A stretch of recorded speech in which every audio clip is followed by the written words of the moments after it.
안녕하십니까 국민 여러분, YLN의 시청자 여러분. 오늘은 김관진 전 국방장관에 대해서 한 말씀 드리겠습니다. 제가 2010년 8월에 특임장관에 임명되었습니다. 그해 12월인가 그 연말에 가까웠습니다. 청와대에서는 국방부 장관의 인선에 대해서 논의가 있었는데 아마 내부적으로 이모 장군에 대해서 국방부 장관으로 기용한다는 그런 소문이 아주 무성했고 또 청와대 기류도 막 그러했습니다. 근데 제가 당시에 대통령을 만나서 이번에 국방부 장관은 야당에게 추천을 좀 받아보자 라고 말씀을 드렸더니 대통령께서 그 좋은 생각이라고 야당의 추천을 한번 받아보라고 말씀을 하셨습니다. 그래서 제가 당시 야당의 원내대표였던 박지원 원내대표를 만났습니다. 만나서 국방장관 인사가 있는데 야당에도 추천할 사람이 있으면 추천을 해달라고 이야기했더니 박지원 의원은 그 자리에서 서슴없이 김관진 장군이라고 있는데 전북 출신이다. 근데 이 정부에서 호남 출신을 장관으로 하겠냐? 자기 생각할 때는 김관진 장군이 아주 좋은 사람이다라고 추천을 했습니다. 저는 그랬습니다. 국방부 장관을 호남 출신이 하면 더 좋지 않겠냐? 뭐 지역을 따질 건 아니지만은 그러나 호남 출신이라고 국방부 장관 못할 법이 어디 있느냐? 이렇게 이야기를 했습니다. 그리고 그날 저녁에 대통령을 안가에서 만나서 제가 말씀드렸습니다. 김관진 장군이라고 있는데 국방부 장관이 아주 적격하다고 야당이 추천을 한다. 박지원 원내대표가 추천하는데 그 김관진 장군으로 한번 합시다. 이렇게 제가 좀 적극적으로 건의를 했습니다. 그랬더니 대통령께서 자기도 김관진 장군 이야기를 들었는데 아주 사람이 좋은 사람이라고 이야기 들었다고 그러면서 한번 고려해보자 라고 이야기했었습니다. 그런데 대통령께서 김관진 장군을 국방부 장관으로 임명을 그 12월에 했습니다. 김관진 장관은 제가 장관을 같이 하면서 겪어보니까 아주 고든 사람입니다. 장관이라 그래서 특히 이명박 정부에 정치적으로 이로운 일을 하거나 이런 사람 절대는 아닙니다. 사람은 국가를 지키는 일, 국방에 관계되는 일이 아니면 이명박 정부의 일이라 하더라도 그 사람 손 놓는 사람입니다. 그런데 김관진 장관이 사회부 사령부에 댓글을 지시했다고 하는 건데 그 댓글의 내용이 이런 겁니다. 제주 해군 기지에 관련된 거, 백선엽 장군에 관련된 거, 천안함 폭침에 관련된 거, 연평도 포격에 관련된 거, 주로 국가 수호에 관한 겁니다. 국가 안보에 관한 겁니다. 이거는 사회부 사령부의 역할 중에 하나고 그는 완전히 국방부 장관으로서 그런 것에 대해서 사회부 사령부가 댓글을 달게 하지 않는다면 그건 완전히 직무유기죠. 댓글 내용 그런 겁니다.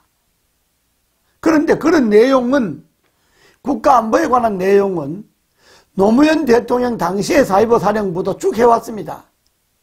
근데 노무현 대통령 때 사회부 사령부가 한 거는 괜찮고 이명박 정부 때 사회부 사령부가 한 거는 죄가 되고 이게 여러분 말이 됩니까? 말이 안 되잖아요. 이것만 봐도 이건 정치 보복 아닙니까? 그리고 김관진 장관이 소위 무슨 직권남용을 했다. 뭐가 직권남용입니까?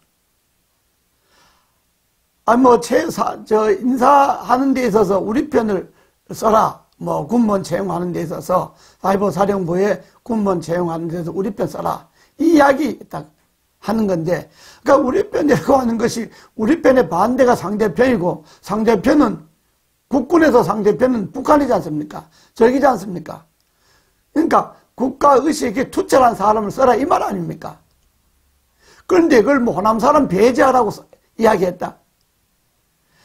아니 김관진 장관이 호남분인데 오히려 김관진 장관이 우리 편이라 그러면 호남 사람 쓰라는 이야기 아닙니까? 거꾸로 말하면 이게 무슨 기속거리가 됩니까 여러분? 그러지 않습니까? 참 말도 안 되는 이야기입니다. 또 김관진 장관은 그렇습니다. 47년간 자기는 국가를 위해서 일했다. 정권을 위해서 일한 적이 없다. 그 말은 맞습니다. 제가 장관을 같이 하면서 죄송합니다. 옆에서 지켜봤는데 김관진 장관은 냉정하린 만큼 국가 우선이지 정권은 뭐 우리 정권이 장관을 임명했다고 그래서 뭐 정권을 우선해 두는 그런 분은 아니었습니다. 제가 옆에서 보기에도 뿐만 아니라 김관진 장관이 북한에 대해서 3대 자기 원칙을 세워놨습니다. 북한이 도발하면 첫째, 도발 원점을 타격하라. 적의 지휘부를 공격하라. 선 조치하고 후 보고하라. 이거는 실제로 또 그렇게 했고요. 북한의 도발이 있을 때마다 김관진 장관이 아마 배로 갚아줬죠. 그러니까 북한으로 봐서는 소위 전쟁관 김관진이 아주 북한의 타도 1호였을 겁니다. 그러니까 김관진 장관은 취임 초에 그 1년 반이나 관사에서 일했습니다. 자기 혼자서 부인과 딸들을 관사에 데려오지 않고 자기 혼자서 1년 반 동안 관사에서 근무했습니다. 그만큼 국가에 대해서 추천한 분입니다. 그런데 검사는 그렇게 말합니다. 댓글이 북한의 지령을 받은 댓글인가를 확인하고 댓글을 달아야 한다. 여러분, 사이버사령부가 댓글 다는데 북한에 물어보고 답니까? 아니 이 글이 당신네들 지령을 했냐 안 했냐 물어보고 합니까? 이게 말이 안 되는 이야기지 않습니까? 이 도대체 어느 나라 검사입니까? 북한 검사입니까? 저는 김관진 장관이야말로 표적을 세워놓고 정치 보복을 한 대표적인 이명박 대통령 다음에 김관진 장관이 예라고 볼 수가 있습니다. 문재인 정권 이렇게 하면 안 됩니다. 아무리 정치 검찰이라 하더라도 어떻게 댓글이 북한에서 지령한 것을 확인하고 댓글을 달라 그러면 그 어떻게 댓글을 답니까? 그 말도 안 되는 이야기 아닙니까? 그래서 김관진 장관은 그럼에도 불구하고 김 장관은 최고 진술에서 모든 책임은 내게 있다. 내 부하들 연재욱, 옥도경, 이태화 등 이런 자기의 부하들은 죄를 묻지 말라. 이렇게 그는 자기 책임으로 안고 갔습니다. 국민 여러분, 와이런 시청자 여러분, 제가 긴급히 이 김관진 장관 문제를 이야기하는 것은 제가 장관을 같이 해봐서 그분의 성품을 잘 압니다. 그런데 검사는 그런 내용을 갖고 7년을 구형을 했습니다. 이제 21일 날 선거 공판을 지켜봐야 알겠습니다만은 아무리 문재인 정권의 정치검찰이라 하더라도 정권의 거의 사냥개 노릇을 하고 있는 그런 검찰이라 하더라도 이렇게 하면 안 되지 않습니까? 김관진 장관의 억울함이 풀려지기를 바라겠습니다. 적어도 현명한 판사라면, 현명한 판결이라면 김관진 장관에게는 무죄가 내려져야 할 것입니다. 감사합니다.